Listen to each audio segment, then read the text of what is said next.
Oh ini YouTube. Oke, kita mulai. Assalamualaikum warahmatullahi wabarakatuh. Halo Sobat Pemira semuanya. Selamat datang di kegiatan kita hari ini Bebas Baper ya. Dan kita kali ini udah kedatangan narasumber kita yang istimewa, yaitu Kak Zaza. Halo. Halo Kak Zaza. Halo. Ya, sedikit mengulas kita tentang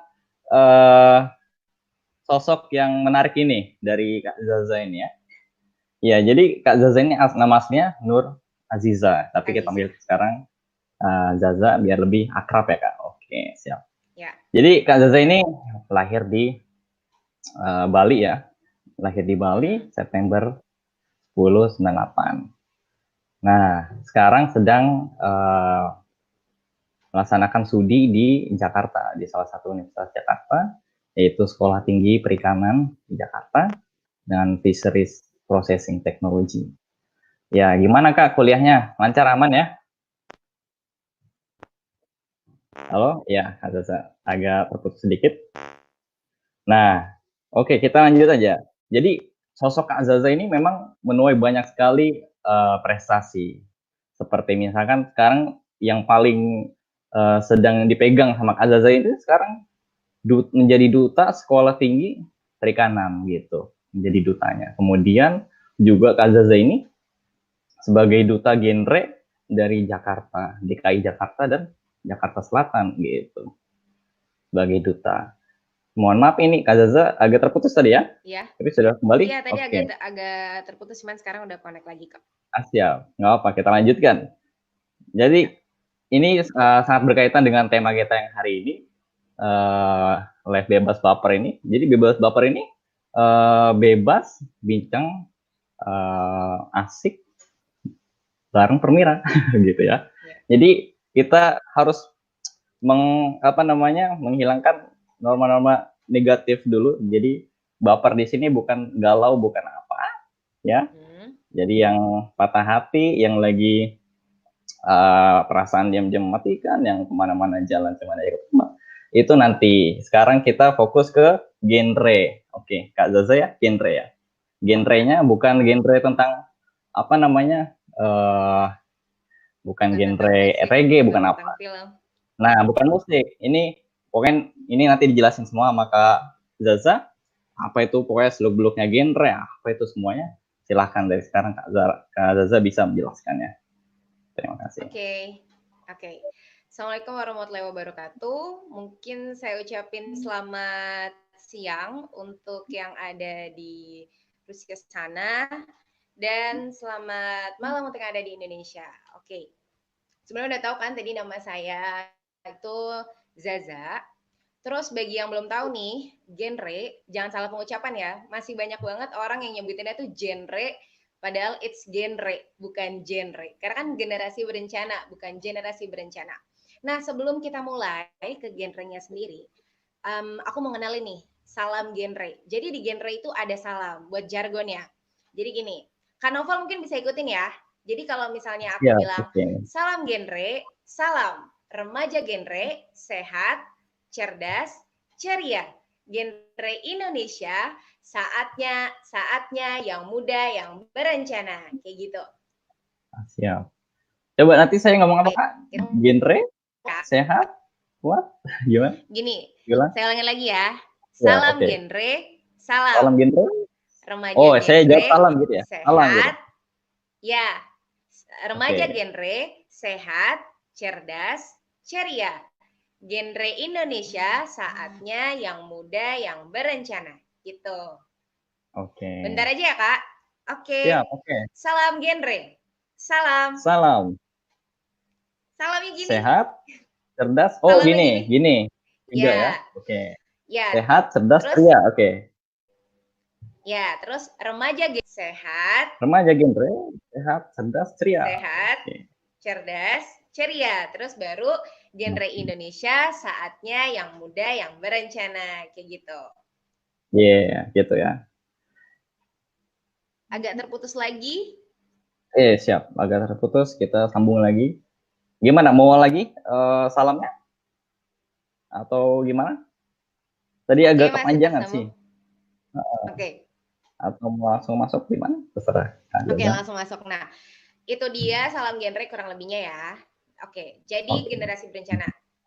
Sebelum kita masuk ke generasi berencana, kita harus tahu dulu lembaga apa sih yang menginisiasi program generasi berencana ini. Oke, next. Nah, kita harus tahu dulu nih soal lembaganya, BKKBN. Kak Novel pernah dengar nggak sebelumnya BKKBN? Wah, itu Atau sih sering, teman-teman cuma masih nggak tahu belum paham panjangannya betul nih. ya? Oke, Masih ya, belum. BKKBN itu kepanjangan dari Badan Kependudukan dan Keluarga Berencana Nasional. Nah, lembaga BKKBN ini adalah lembaga non-government atau lembaga non-kementerian. Tapi BKKBN itu bertanggung jawab langsung oleh Kementerian Kesehatan, di bawah naungan Kementerian Kesehatan. Untuk tugas BKKBN-nya sendiri, yakni untuk melaksanakan tugas pemerintahan di bidang pengendalian penduduk dan penyelenggaraan keluarga berencana. Jadi kalau misalnya teman-teman masih belum ngeh BKKBN itu apa sih? Dulu sering dengar nggak sih istilah dua anak lebih baik? Nah, sekarang itu jargonnya diganti Nah, jadi dua anak cukup. Nah, BKKBN itu yang menginisiasi jargon tersebut. Karena apa? Karena bersangkutan dengan tadi pengendalian penduduk dan penyelenggaraan keluarga berencana. Jadi tugas pokoknya BKKBN itu adalah untuk menurunkan penduduk yang ada di Indonesia. Maksudnya untuk menekan angka pertumbuhan penduduk di Indonesia, lebih ke pengendaliannya. Terus untuk penyelenggaraan keluarga berencana yang nantinya akan ada sangkut pautnya nih sama generasi berencana kayak gitu. Oke, next ya.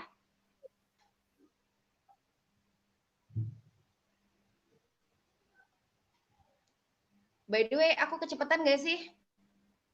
oh enggak apa Kak, enggak. Oke, Tapi lanjut aja, next. nggak apa. Ya, Next. Belum ya? belum. Oke, sembari nunggu, aku mau nanya nih, Mm-mm. KB itu 2 anak ya? Cukup ya? Ya, Jadi apa sih, program-program yang ada di oke. Udah, udah ya? next slide ini. Oke, Iya. mungkin nanti Kak Novel bisa nanya di akhir. Iya, nanti bisa Ya, ditanya di akhir gampang. Kita masih ada waktu. oke. Nah, sekarang kita kenalan sama generasi berencananya. Apa sih sebenarnya generasi berencananya sendiri?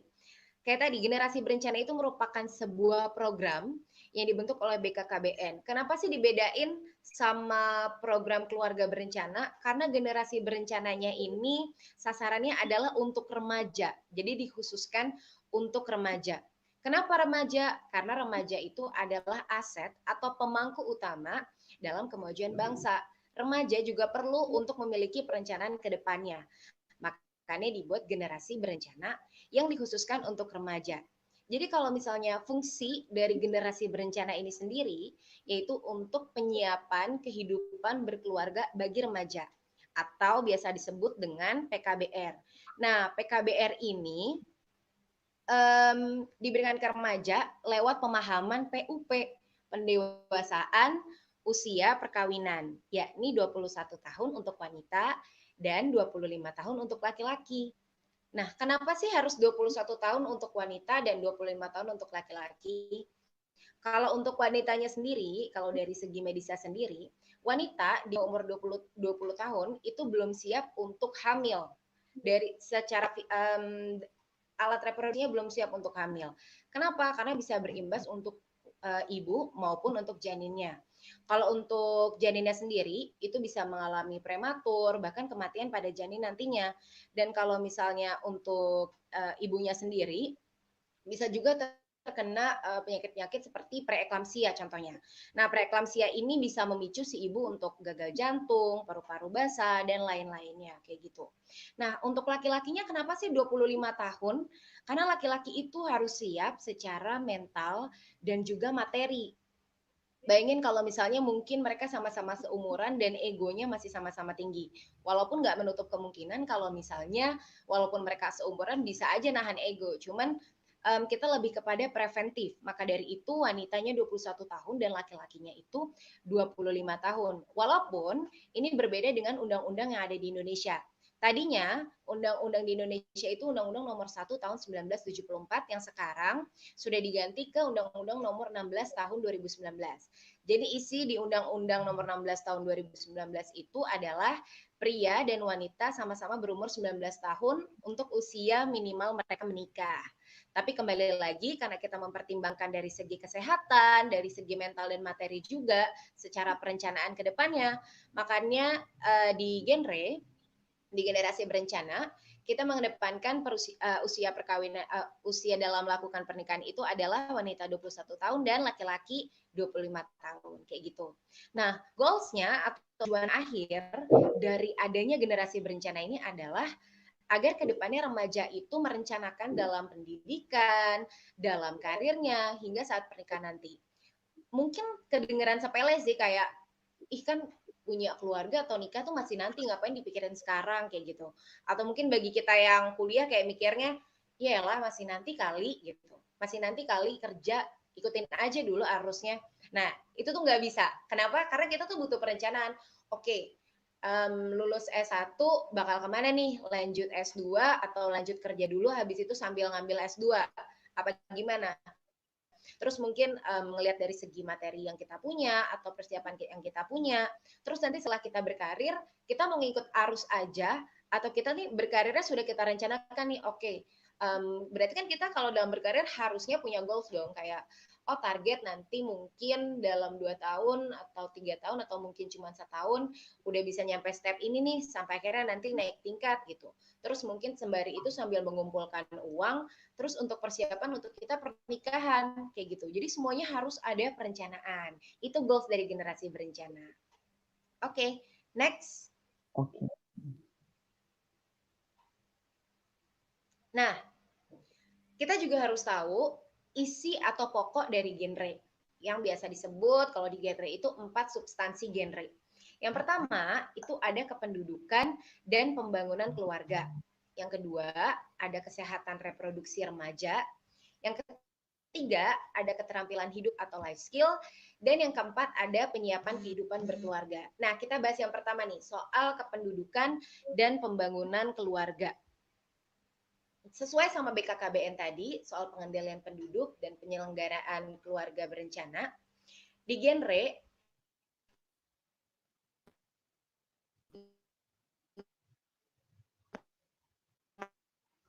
Halo? Sedikit terputus ya, Kak. Coba.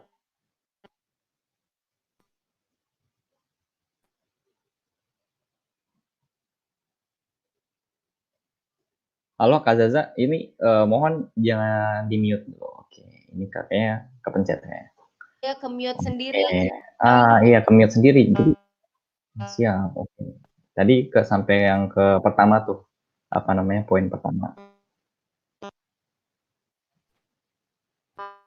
Oke, putus-putus lagi nih. Oke, nggak apa-apa. Ke-mute lagi. Sedikit teknis gangguan. Ya, maaf banget sebelumnya. Oke. Udah? Kembali lagi. Udah jelas. Oke. Oke. Nah, Lanjut, Kak. kependudukan dan pembangunan keluarga ini relate banget sama tujuan dari BKKBN tadi. Sekarang gini, kalau misalnya dari generasi berencana, kita menjadi generasi yang berencana nih. Kita merencanakan dari segi pendidikan tadi, karir hingga pernikahan kita, bahkan untuk memiliki anak pun kita merencanakan dua itu cukup karena di Indonesia kita tahu membludak banget, Indonesia menempati urutan ketiga untuk negara terbanyak jumlah penduduknya. Nah,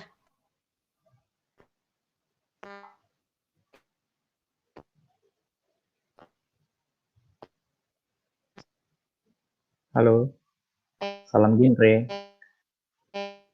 Salam genre, agak sedikit terputus Kak Zaza.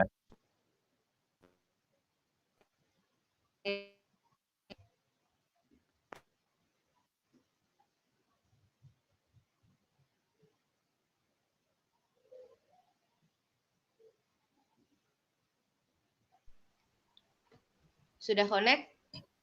Oke, udah normal lagi? Oke. Ya, Oke, udah normal lanjutkan. lagi. Salam genre. Siap.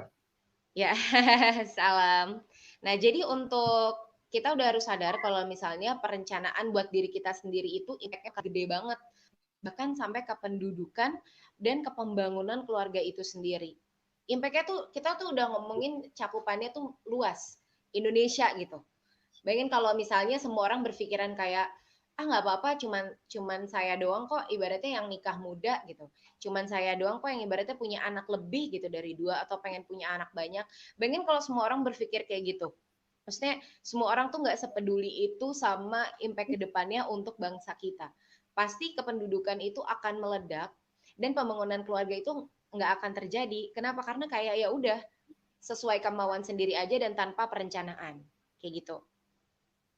Lalu yang kedua ada kesehatan reproduksi remaja. Nah, ini dia yang paling dititik beratin.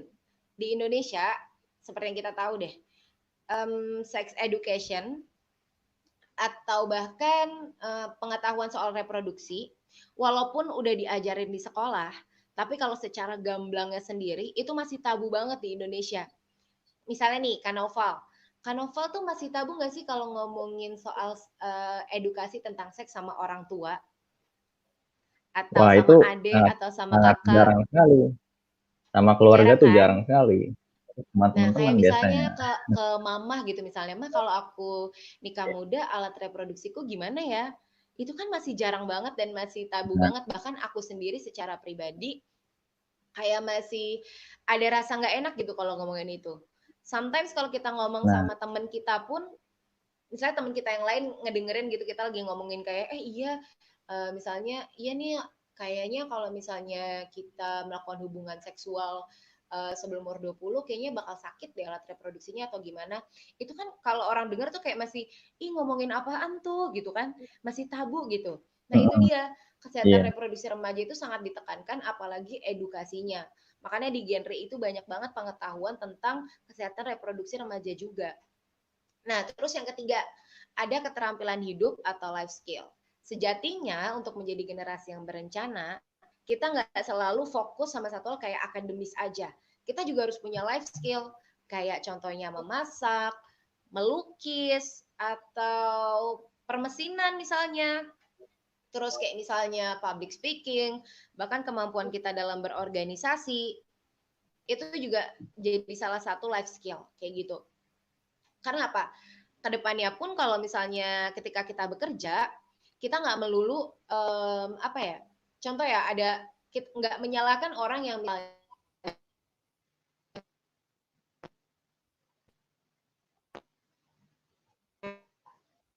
Halo, salam genre. Agak sedikit terputus. Nggak apa-apa.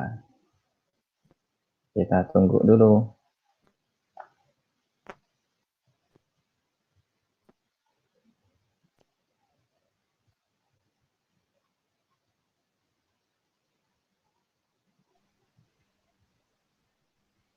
udah nyambung lagi kan Nova? Oke, udah nyambung lagi. Lanjutkan, Kak. Oke. Ya, tadi masih tentang keterampilan hidup atau life skill. Karena banyak juga perusahaan-perusahaan atau lapangan pekerjaan itu yang mengedepankan keterampilan apa sih yang dipunya gitu sama si orang tersebut gitu. Dan apa ya, itu bakal jadi nilai plus kita sendiri, kemampuan kita dalam berbahasa asing, bahasa lain selain bahasa yang bahasa kita sehari-hari, itu juga termasuk keterampilan hidup atau life skill kayak gitu. Jadi menjanjikan juga untuk diri kita dan tentunya bermanfaat juga untuk orang lain. Atau sering dengar nggak sih hobi yang bisa menghasilkan uang untuk diri kita? Hobi itu kan kesukaan dan itu juga salah satu life skill atau keterampilan hidup.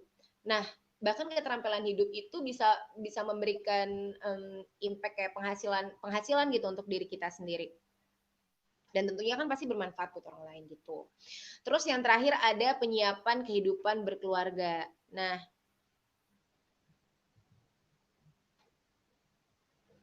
halo? Oke, nyambung, Udah? Kak. Sudah. Nyambung. Mhm. Oke. Nah, kayak penyiapan kehidupan berkeluarga. Nah, ini juga jadi tujuan utama dari genre tadi. Penyiapan kehidupan keluarga. Kita udah harus paham betul nih.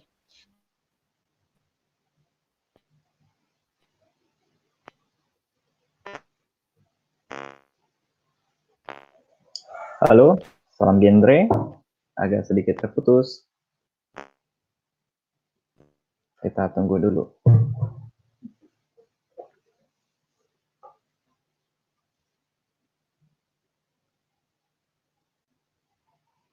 Halo? Oke, sambung lagi. Oke, Silakan Kak Zaza, nyambung lagi. lanjutkan. Nah, ya, untuk penyiapan kehidupan berkeluarga, kita udah harus benar-benar merencanakan nih. Kita nantinya akan berkeluarga tuh kayak gimana.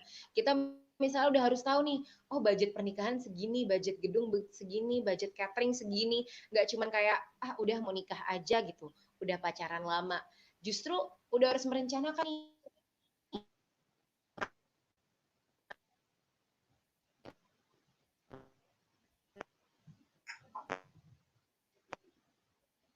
Halo, terputus lagi.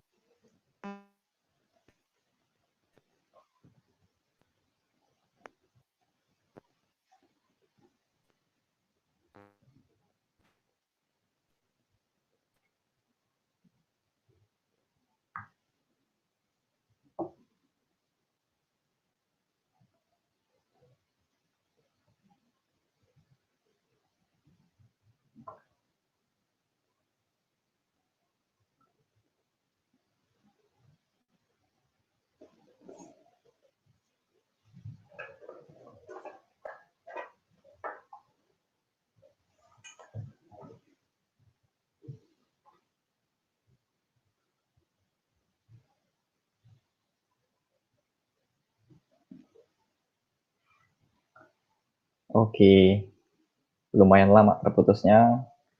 Semoga penonton masih tetap bertahan.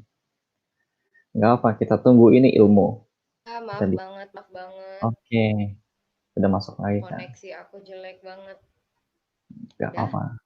Oke, bisa dilanjutkan lagi.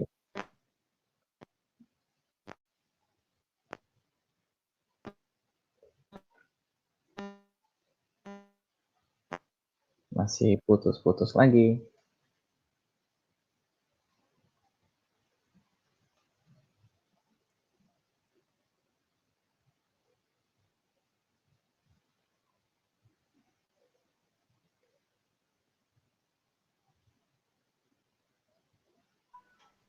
Udah. Oke, masuk lagi Kak. Oke, maaf Sudah. banget ya sebelumnya. Iya, nggak apa-apa Kak.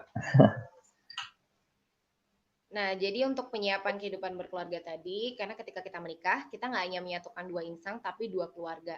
Dan nantinya kayak secara materi pun udah bersatu kan, nggak kayak misah-misah uang aku, uang kamu, tapi udah harus fokus buat pembayaran bareng-bareng, kayak misal dari rumah, listrik, air, kayak gitu. Makanya harus benar-benar direncanakan, karena hal kecil kayak gitu, itu bisa jadi pemicu buat berantem, apalagi pasangan-pasangan muda yang egonya masih tinggi-tinggi, kayak gitu. Oke, next. Nah, terus kita harus kenalan juga nih sama ancaman pada remaja. Masalah-masalah utama yang ada pada remaja atau biasa disebut dengan triad KRR. 3 serangkai kesehatan reproduksi remaja atau 3 resiko yang tengah dihadapi remaja. Ya, ini ada seks bebas, HIV AIDS, dan juga nafza. Kita ngomongin soal seks bebas. Nah, seks bebas ini udah marak banget, apalagi di pergaulan kita sekarang. Banyak banget orang yang sudah memaklumi seks bebas, kayak ya udah kali, udah biasa aja di pergaulan sekarang gitu. Nggak, ada yang masih concern, tapi mungkin ada juga yang kayak ya udahlah urusan dia gitu, nggak mau ikut campur. Justru kita harus concern banget sama seks bebas ini karena dampaknya itu besar banget. Kayak kehamilan tidak diinginkan hingga ke pernikahan dini tadi. Terus apalagi kalau misalnya seks bebas ini dilakukan oleh anak remaja di usia 20 tahun, dan bayangin aja itu berdampak pada si ibu dan si janin tadi, yang bisa terjadi kematian pada janin, kematian pada ibunya juga, atau si bayi lahir prematur, si ibu juga bisa jadinya depresi karena dia hamil di usia muda. Dan seks bebas ini dampaknya seringnya merugikan dari pihak perempuannya. Kenapa? Perempuannya yang mengandung. Setelah melahirkan pun perempuannya yang tentunya turut andil lebih besar daripada si ayah kan.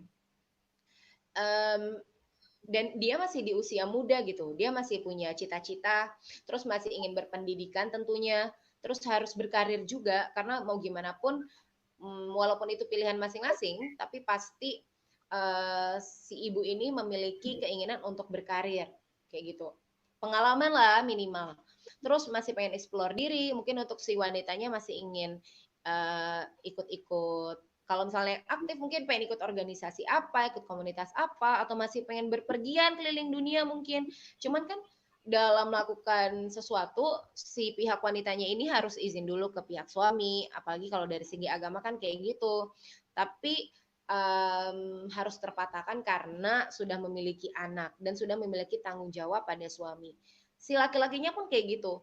Kalau laki-laki mungkin harus mengumpulkan materi dulu, terus secara mental mungkin belum siap karena menghamili anak orang, terus akhirnya menerima kenyataan kalau dia ini akhirnya jadi seorang ayah, itu kan hal yang sulit gitu. Ini kan jatuhnya kayak aksiden kalau misalnya seks bebas ini akhirnya jadi kehamilan yang tidak diinginkan atau jadi pernikahan dini kayak gitu. Terus HIV/AIDS. Bagi yang belum tahu HIV/AIDS atau mungkin dengar, oh HIV/AIDS itu sakit yang parah ya. Nah, ini bedanya. HIV itu adalah virusnya dan AIDS adalah tahap akhir dari HIV tadi. HIV itu Human Immunodeficiency Virus. Dan kalau AIDS itu Acquired Immunodeficiency Virus. Jadi HIV ini adalah virus yang menyerang kekebalan tubuh manusia. Nah, jadi kalau misalnya ada yang sering mikir, oh HIV tuh yang penyebab ini loh, penyebab orang sakit sampai nggak bisa bangun, terus sampai maaf alat reproduksinya tuh kenapa-napa, atau dia jadi mungkin sakit-sakitan. Nah, sebenarnya karena dia menyerang kekebalan tubuh dari manusia, penyakit jadi mudah masuk. Tapi HIV/AIDS ini belum ada obat untuk menyembuhkannya. Tapi ada obat yang untuk menekan dampak dari HIV tadi. Maksudnya agar penyakit-penyakit tidak mudah masuk ke tubuh si orang yang terkena HIV/AIDS seperti itu.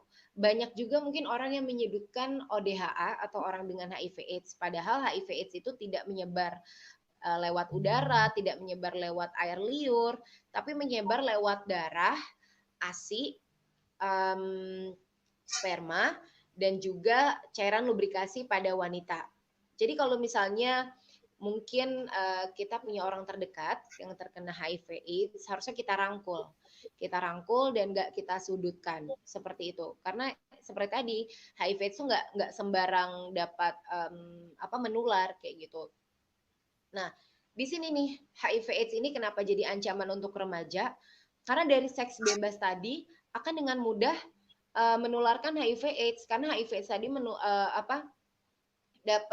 dapat menular dari sperma dan cairan lubrikasi tadi. Makanya ketika sebenarnya bisa-bisa aja mungkin untuk pasangan yang sudah menikah lalu salah satu pasangannya itu terkena HIV/AIDS untuk melakukan hubungan seksual, tapi dengan menggunakan kondom seperti itu. Jadi cairan sperma atau cairan lubrikasinya itu tidak langsung tidak langsung singgungan gitu, nggak langsung ada interaksi gitu. Nah, terus yang terakhir adalah nafza, narkotika, alkohol, psikotropika, dan zat adiktif lainnya. Ini juga jadi salah satu kayak tolak ukur pergaulan seseorang gitu ya mungkin kalau untuk zaman sekarang, sama kayak seks bebas tadi gitu. Kayaknya nggak afdol kalau pacaran tuh nggak ada seks bebas gitu. Atau nggak afdol kayaknya nggak minum gitu kalau misalnya dalam pergaulan gitu. Nah, nafza ini juga dampaknya besar banget karena dengan kita mengonsumsi narkotika atau alkohol gitu, kita itu jadi nggak bisa berpikir jernih, nggak bisa berpikir waras, dan sering banget berdampak negatif untuk kita dan orang lain. Jadi dengan kita mengonsumsi nafza tadi, tentunya kita bakal memberikan dampak negatif untuk diri kita dan orang lain, membahayakan diri kita dan orang lain kayak gitu. Nah, itu dia 3 resiko yang tengah dihadapi remaja. Next. Nah, sekarang kita kenalan juga sama sebelum kita benar-benar mungkin banyak dari teman-teman semua yang kayak kayaknya tertarik nih sama generasi berencana dan pengen join juga di generasi berencana, tapi gimana ya caranya ya? Nah, di genre itu ada PIK-R dan BKR. PIK-R itu adalah Pusat Informasi dan Konseling Remaja, dan BKR itu Bina Keluarga Remaja. Nah, PIK-R dan BKR ini fungsi utamanya adalah untuk memberikan pelayanan informasi dan konseling tentang PUP, pendewasaan usia perkawinan, 8 fungsi keluarga, triad KRR, keterampilan hidup atau life skill, keterampilan advokasi, dan KIE, komunikasi, informasi, dan edukasi. Nah, bagi yang belum tahu, bahkan keluarga sendiri itu punya fungsi.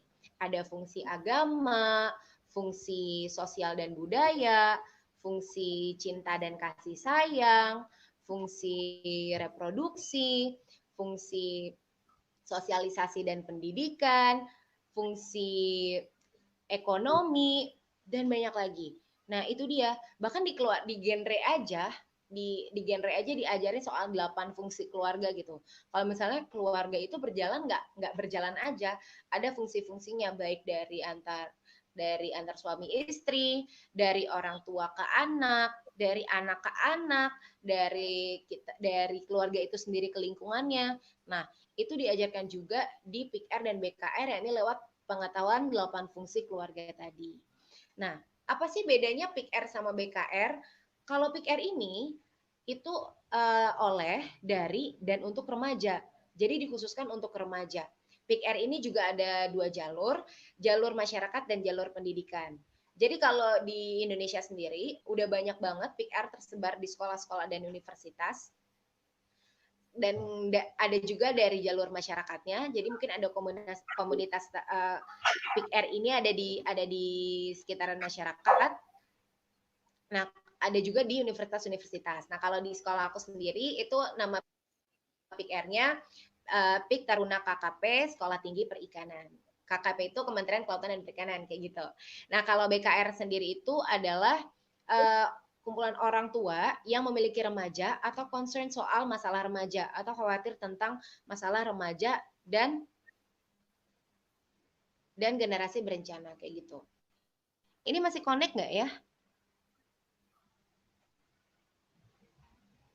Halo Kak. Ya, jadi ini sangat menarik ini PIK-R dan BKR. Kalau teman-teman mau konsultasi, lagi bingung, lagi galau gitu, ya bisa datang aja gitu. Sembari menunggu Kak Zaza ini yang lagi terputus sedikit, mungkin teman-teman tertarik dengan mengunjungi ini PIK-R dan BKR.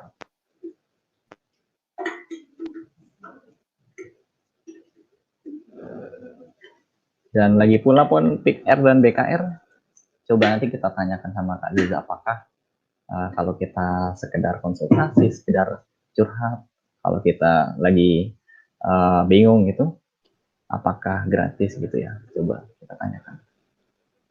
Ya, Kak Zaza sudah sambung? Udah nyambung lagi? Oke, udah sambung lagi. Silakan. Jadi ya, oke. Jadi kalau misalnya di PIK-R ini itu ada namanya PS dan KS, pendidik sebaya dan konselor sebaya, yang tentunya bersertifikat.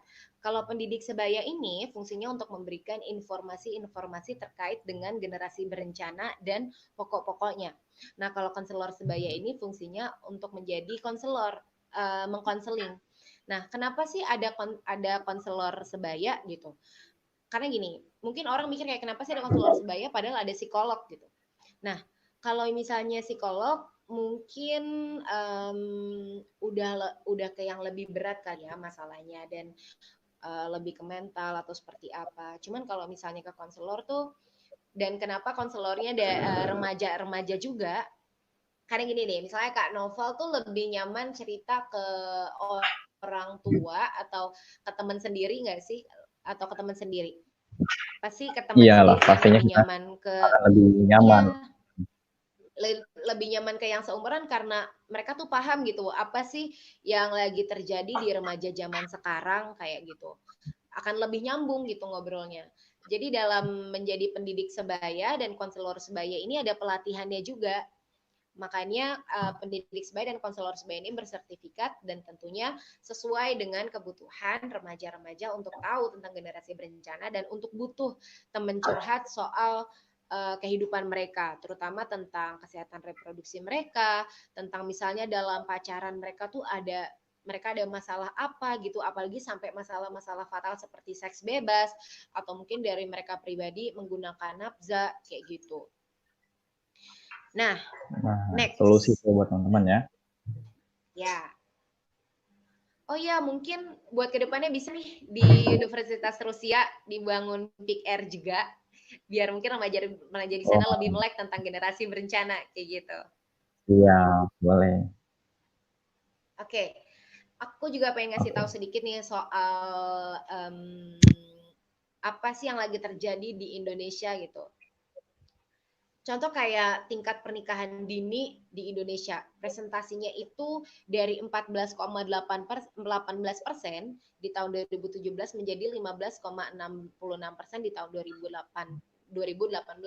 Yang berarti ini meningkat padahal seharusnya turun. Nah, pernikahan dini ini sendiri seringnya tuh terjadi kalau di Indonesia mungkin karena kebudayaan gitu. Kalau umur udah mendekati 25, bahkan baru 23 udah sering ditanya kan kayak apalagi kalau baru lulus kuliah, kapan nih nikah gitu. Apalagi buat ceweknya kan kayak umur lu tuh udah segini kapan nikah gitu.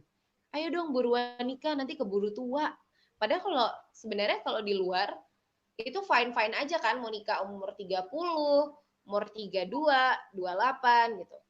Cuman ya kembali lagi, di umur 25 kita memang sudah harus mempersiapkan karena kita mau punya anak umur berapa gitu. Kasarnya nanti anak kita umur sekian, kita udah umur sekian, nantinya nggak maksimal dalam mendidik anak kita, kayak gitu. Nah, terus ada kehamilan tidak diinginkan. Kehamilan tidak diinginkan itu mencapai 16,4% pada rentang usia 15 sampai 19 tahun dan 8% pada rentang usia 20 sampai 24 tahun menurut Survei Demografi dan Kesehatan Indonesia di tahun 2017. Rentang usia 15 sampai 19 tahun aja tingginya tuh udah sampai 16,4%. Yang berarti mayoritasnya itu adalah anak-anak SMA atau yang menjelang kuliah atau yang pas kuliah kayak gitu. Kan berarti mereka ini masih muda banget, masih belum siap, bahkan mereka ini masih bersekolah. Bayangin mereka harus selesai atau mereka harus skip dulu sekolah atau kuliahnya karena mereka hamil dan karena mereka harus memiliki anak. Dampaknya kan ke mereka, ke keluarga mereka juga, bahkan mungkin jadi momok juga buat keluarga, kayak gitu. Terus ada juga penggunaan nafza. Angka penyalahgunaan narkoba di kalangan pelajar di tahun 2008.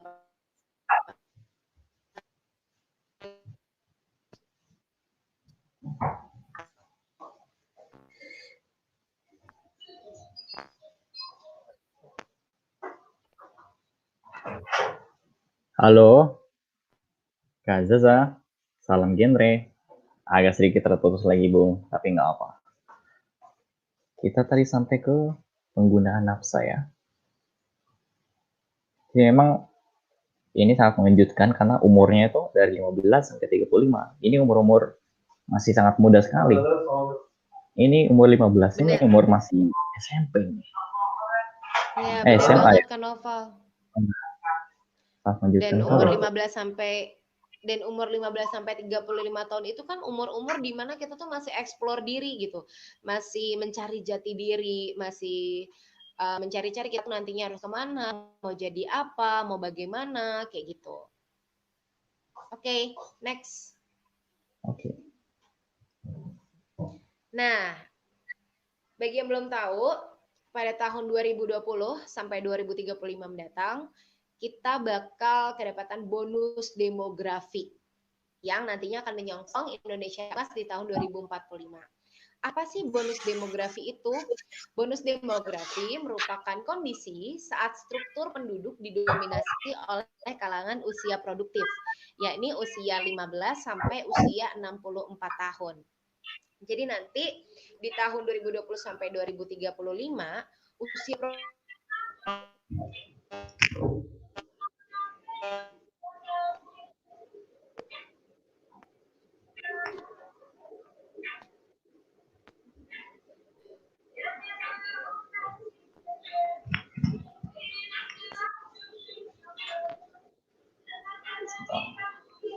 Agak terputus.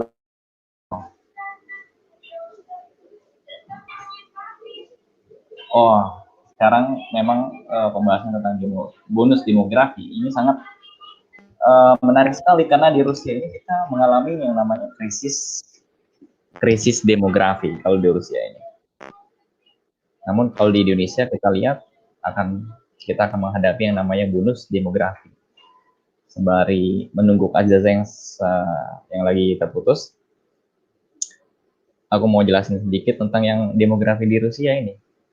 Kemarin sedikit Pak Putin itu pas lagi press konferensi, beliau beberapa kali menjelaskan tentang keadaan Rusia ini yang memang akan mengalami krisis demografi, di mana angka kelahirannya sedikit, yang nggak seimbang sama angka kematiannya, gitu. Dan kita bisa ngambil, nanti kita tanyakan ke Kak Zaza, apa sih keuntungan bagi kita itu kalau misalkan nanti kita sukses dalam menyambut bonus demografi ini, karena bonus demografi ini nggak bisa kita bilang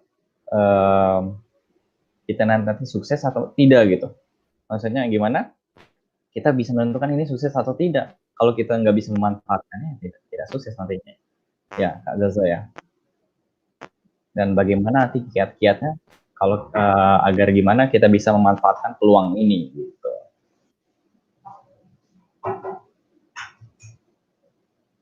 Karena di Rusia sendiri pun karena krisis demografi, jadinya untuk anak pertama itu diberikan tunjangan.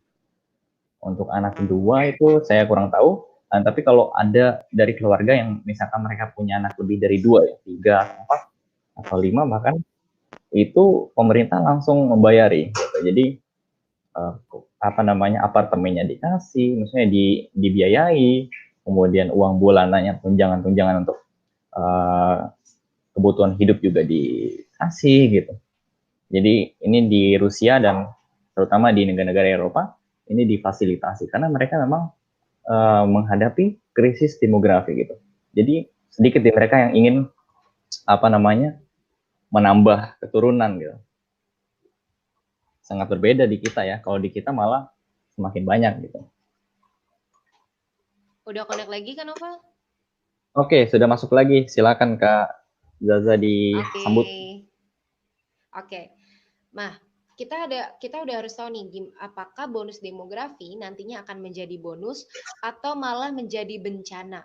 Kalau misalnya sumber daya manusia yang ada di Indonesia itu tidak benar-benar dirancang dengan baik agar menjadi sumber daya yang berkualitas kayak gitu. Jadi sebelum menjelang bonus demografi tadi, kita harus melakukan persiapan, yakni dari kualitas penduduknya, lapangan kerja yang berkualitas, tabungan keluarga, program keluarga berencana, dan perempuan yang masuk pasar kerja. Jadi yang tadinya pekerjaan-pekerjaan yang didominasi oleh laki-laki, sekarang dari pihak perempuannya juga akhirnya memasuki pasar kerja tersebut. Nah, perlu diketahui juga, bonus demografi ini terjadi hanya sekali dalam sejarah sebuah bangsa. Nah, sebelum terjadi demografi, didahului oleh transisi nih. Masih connect? Iya Kak, tenang aja, santai. Masih sambung. Oh, ya malah putus lagi. Sudah nyambung, putus lagi. Nyambung, putus.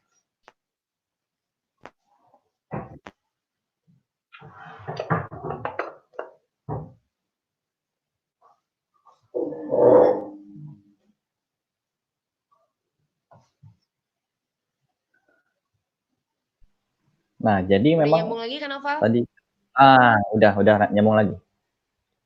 Nah, ada juga transisi demografi.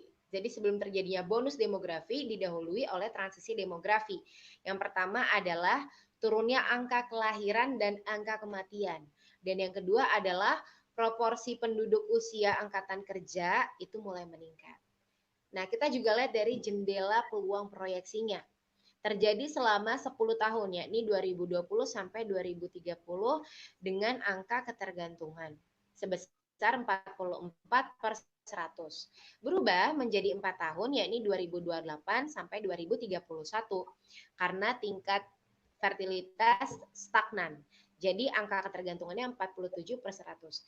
Bonus demografi ini akan gagal bila tingkat kelahiran belum dapat diturunkan dan prasyarat bersiap tidak terpenuhi. Nah, makanya BKKBN itu sangat menginisiasi tentang pengendalian penduduk dan keluarga berencana untuk menurunkan tingkat kelahiran juga dan untuk menekan angka kependudukan di Indonesia.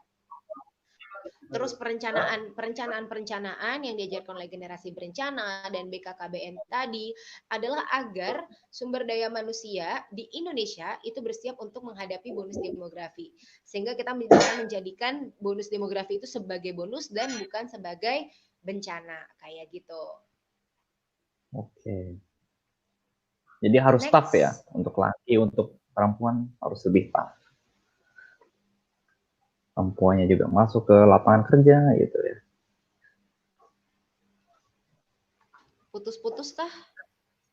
Masih nyambung? Enggak, Kak, lanjut. Masih nyambung, Kak? Oke. Nah, bonus demografi itu relate banget sama Indonesia Emas di tahun 2045. Kenapa? Karena pada saat tahun 2045, Indonesia itu mencapai umur 100 tahun.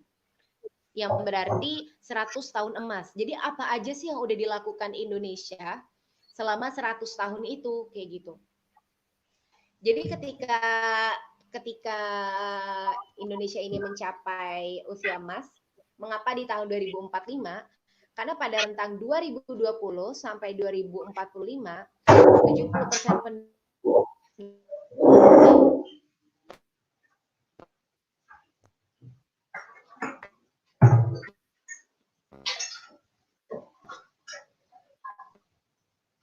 Halo, Kak Zaza? Halo? Suaranya? Udah connect lagi? Udah connect lagi. Tadi agak mati suaranya. Wah.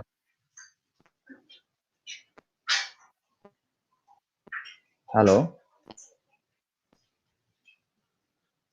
Wah, sepertinya suaranya putus, tapi videonya tetap jalan. Tapi suaranya putus.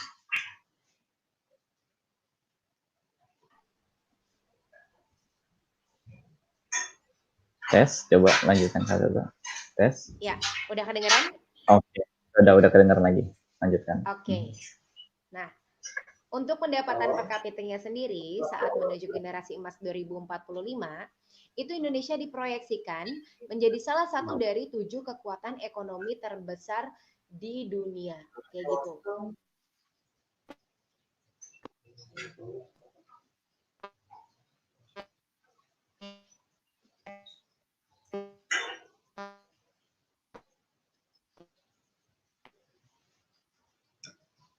Halo, Kak Zaza.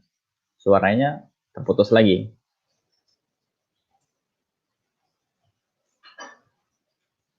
Ya, videonya masih jalan lagi, tapi suaranya ke unmute ya.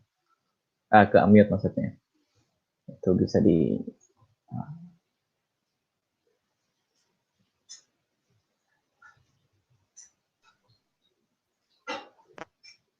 Coba tes. Masuk. Oh, masih enggak. Masih ada hambatan di suara kita ya. Sekarang juga videonya bahkan stuck juga. Oke.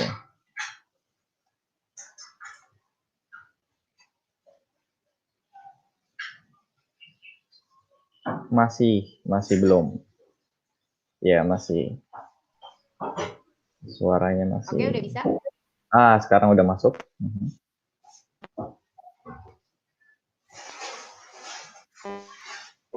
Ya. Putus lagi suaranya.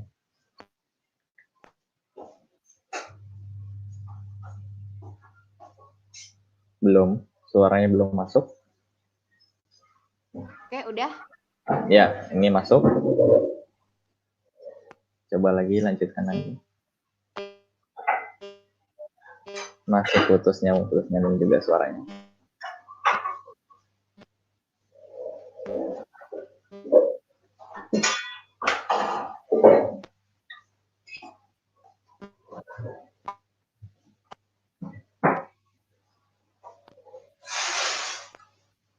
Halo, Kak, suaranya putus.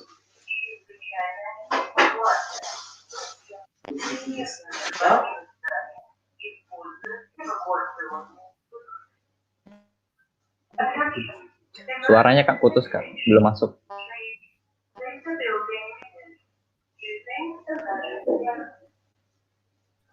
Iya.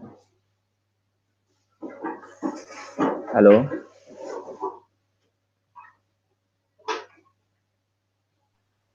Udah bisa. Belum masuk. Sekarang udah masuk sekarang. Coba Tadi dilanjutkan terputusnya aja. sampai mana? Sampai dari awal tadi kita. Oke, dari yang awal. Dari 2020 sampai 2045.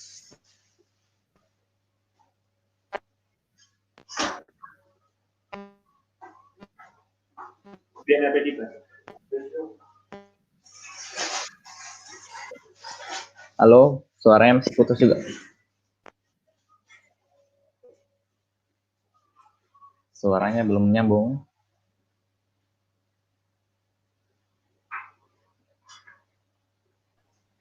Udah nyambung lagi, putus-putusnya kita Sekarang udah nyambung lagi. Ya ampun. Putus nyambung. Nggak apa, sekarang nyambung. Aduh, ternyata memang masih nggak bisa juga.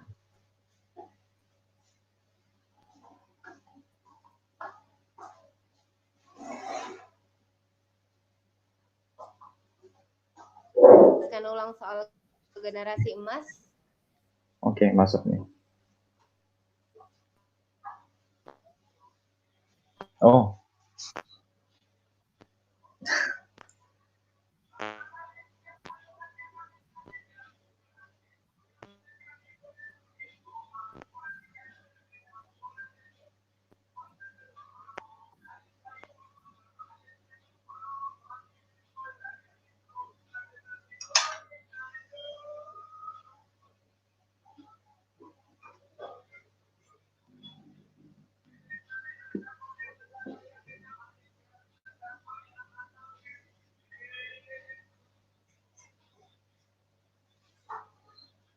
Halo, Kak Zaza, masih terputus juga. Padahal ini sudah di slide terakhir ya. Karena setelah ini kita akan masuk ke babak sesi tanya jawab. Ya, kita langsung di skip langsung ke babak tanya jawab. Nah, tapi narasumber kita masih belum bisa sambung suaranya.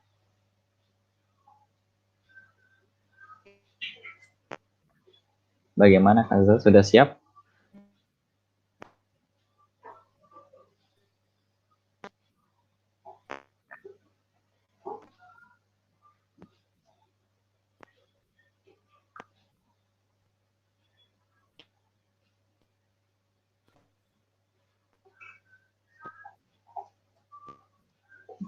Coba ini ada satu komen yang mungkin bisa membantu Kak Zaza.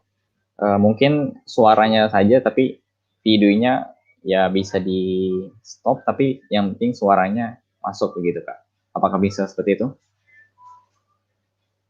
Mungkin dari teknis. Sekarang udah connect? Sekarang udah connect. Oke. Oke, mohon maaf sebelumnya. Ini terus posisi yang paling parah. Iya, nggak apa-apa. Terakhir ini. Oke, tadi soal generasi masa sudah dijelaskan.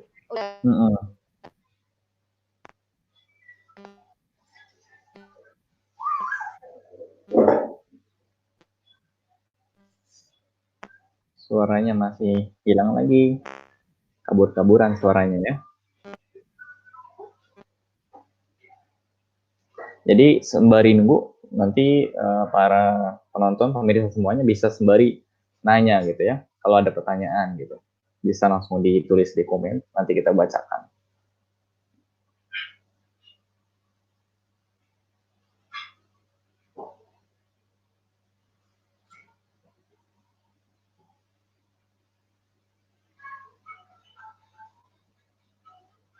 Oke, jadi mungkin nanti bisa Kak Zaza menyusul saja untuk penjelasan-penjelasan yang tadi nggak sempat dijelasin, kayak di slide terakhir itu.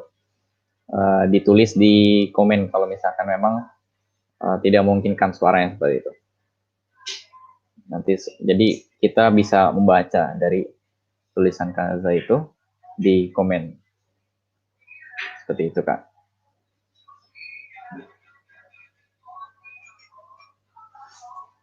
Bagaimana? Kak Zaza sudah mendengarnya?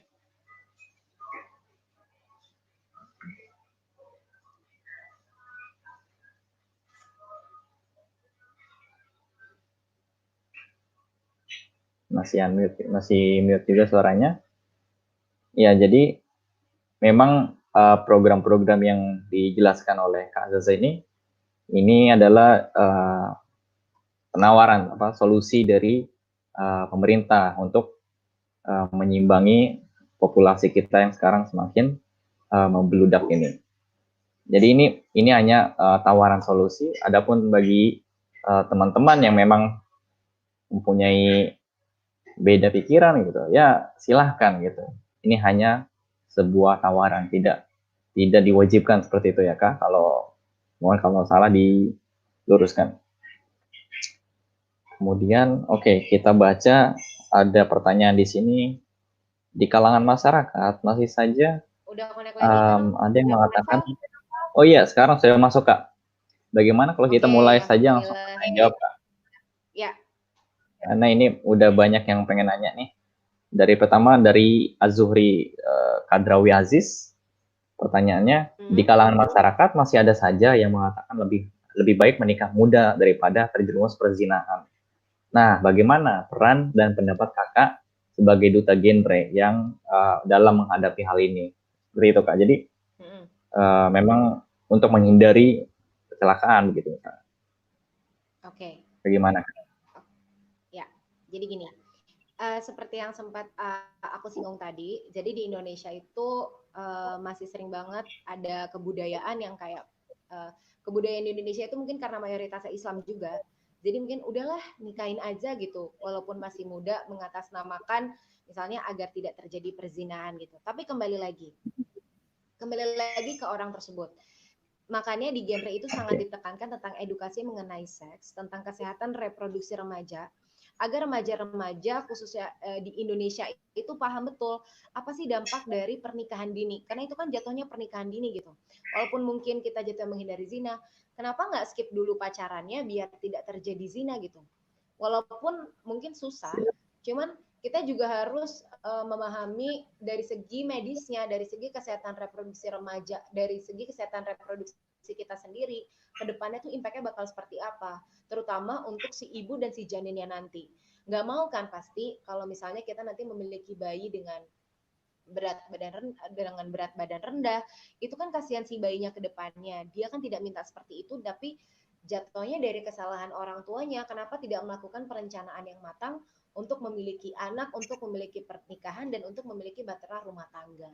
Kayak gitu sih lebih ke jawaban aku, lebih memberikan edukasi lagi ke masyarakat, memberikan pengertian kalau misalnya walaupun pernikahan dini di Indonesia itu maksudnya baik untuk menghindari perzinahan, tapi harus ada poin-poin tentang kesehatan reproduksi remaja yang mereka pertimbangkan, kayak gitu. Oke, terima kasih Kak atas jawabannya. Jadi lebih ke mengontrol diri begitu ya Kak. Oke, kita lanjut lagi pertanyaan. Lanjut lagi ya pertanyaannya. Saya ingin tanya Kak, ini dari Tunauri ya. Saya ingin tanya Kak, tantangan terbesar mewujudkan generasi berencana ini kira-kira apa ya? Jadi tantangannya apa? Dan apa yang bisa kita lakukan sebagai mahasiswa? Terima kasih Kak Zaza. Jadi yang bisa dilakukan oleh individu Kak, mahasiswa di sini dalam konteks. Bagaimana Kak? Yang pertama mungkin ketantangan terbesarnya. Tantangannya itu lebih karena kebudayaan di Indonesia dan kayak tadi, masalah tabu. Walaupun di genre itu udah kita terapin nih komunikasi, informasi, dan edukasi tentang seks tadi, tapi masih banyak banget yang mungkin belum mendukung karena mikirnya kayak, aduh, tabu banget, ngapain dibahas gitu. Atau enggak tentang perencanaan keluarga, itu kan masih nanti, ngapain dipikirin sih, nanti kita malah pusing sendiri mikirin tentang pekerjaan, mikirin tentang keluarga, padahal itu mungkin masih 5-10 tahun mendatang.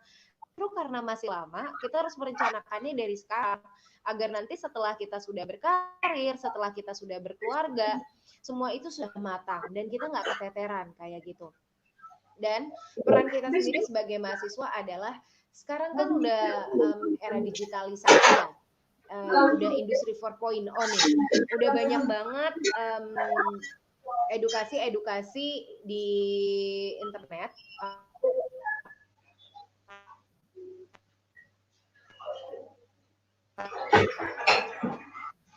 Halo, Kak Zaza, suaranya terputus lagi. Coba masuk lagi. Masih terputus juga. Masih belum nyambung. Coba lagi, masih belum. Ya. Udah kedengeran? Oke, sekarang udah masuk. Nah, kita sebagai mahasiswa nih, bisa aja kita gabung nih sama PIKR, atau kita dalami materi yang ada di genre, terus kita sebarkan nih virus-virus genre ke teman-teman kita. Kita terapin juga ke diri kita sendiri. Mungkin kita membatasi diri kita dalam melakukan pacaran tuh sah-sah aja. Cuman hal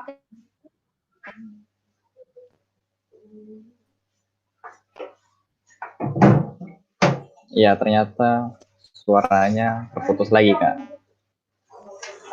Suaranya masih terputus dan waktu terus berjalan. Ya, coba dites lagi.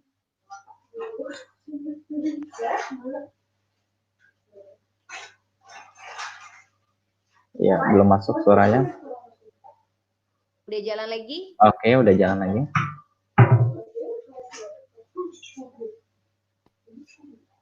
Oke. Ternyata masih saja. Belum sambung suaranya juga. Putus lagi.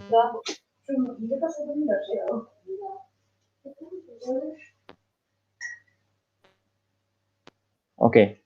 Gimana kalau kita langsung ini pertanyaan terakhir dari Setiaji ya, kita langsung masuk ke terakhir karena berhubung waktu yang sudah semakin larut.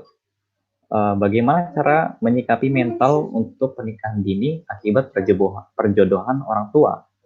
Ya, jadi kasusnya ini anak muda yang mungkin umurnya belum cukup tapi dijodohkan, begitu Kak. Bagaimana kalau suaranya sudah nyambung lagi? Oke, sekarang sudah nyambung. Nah, kalau misalnya kita udah terlanjur nih dijodohin sama orang tua dan akhirnya kita jadi melakukan pernikahan dini, mungkin lebih ke pribadi nih. Kita udah mulai harus sadar diri, oke, harus kurangi ego, apalagi kalau misalnya pasangannya ini seumuran gitu. Mungkin secara materi sudah berkecukupan, tapi secara mental pasti butuh kesabaran satu sama lain. Dan udah harus mulai mengedukasi diri tentang pernikahan, apalagi pernikahan di usia muda. Apa aja sih yang harus dilakukan, apa aja sih yang harus dihindari, lebih gitu. Oke, jadi itulah jawabannya. Terima kasih Kak. Jadi lebih ke mengontrol ego kita ya. Jadi ada mungkin ini adalah pertanyaan terakhir yang bisa kita jawab karena mungkin nanti yang pertanyaan terakhir lagi ini ada tapi mungkin bisa dijawab lewat komen nanti ya atau sekarang juga bisa ya kayaknya. Apa saja sih yang jadi kendala terbesar dalam mencapai Indonesia Emas serta bagaimana solusinya dari Muhammad Sam? Jadi kendala Kak dalam mencapai Indonesia Emas itu pada 2045. Kendala terbesar dalam mencapai Indonesia Emas itu sebenarnya adalah penyiapan dari segi sumber daya manusianya. Kenapa? Karena masih banyak juga masyarakat Indonesia yang mungkin belum sadar betul kalau misalnya perencanaan diri itu impact-nya bahkan sampai ke bonus demografi dan sampai ke Indonesia Emas kayak gitu. Makanya solusinya adalah memperbanyak lagi edukasi komunikasi, informasi dan edukasi mengenai generasi berencana tadi dan hubungan antara generasi berencana, bonus demografi bahkan ke Indonesia Emas tadi. Dan juga lebih menekankan lagi tentang kesadaran akan pentingnya kualitas diri untuk mencapai Indonesia Emas tadi, kayak gitu. Oke, itulah jawaban dari Kak Zaza. Terima kasih atas pertanyaan-pertanyaan teman-teman dan juga jawaban dari Kak Zaza. Ini kita sudah sampai di akhir acara. Sebelumnya mohon maaf atas kendala-kendala teknis yang terjadi pada hari ini. Dan mungkin Kak Zaza ada sedikit salam-salam gitu. Oke. Oh iya, sebelum kita akhiri, aku minta banget teman-teman yang nonton ini buat ngeakses bit.ly ayo bahas genre. Jadi untuk misalnya kalian ingin melatih seberapa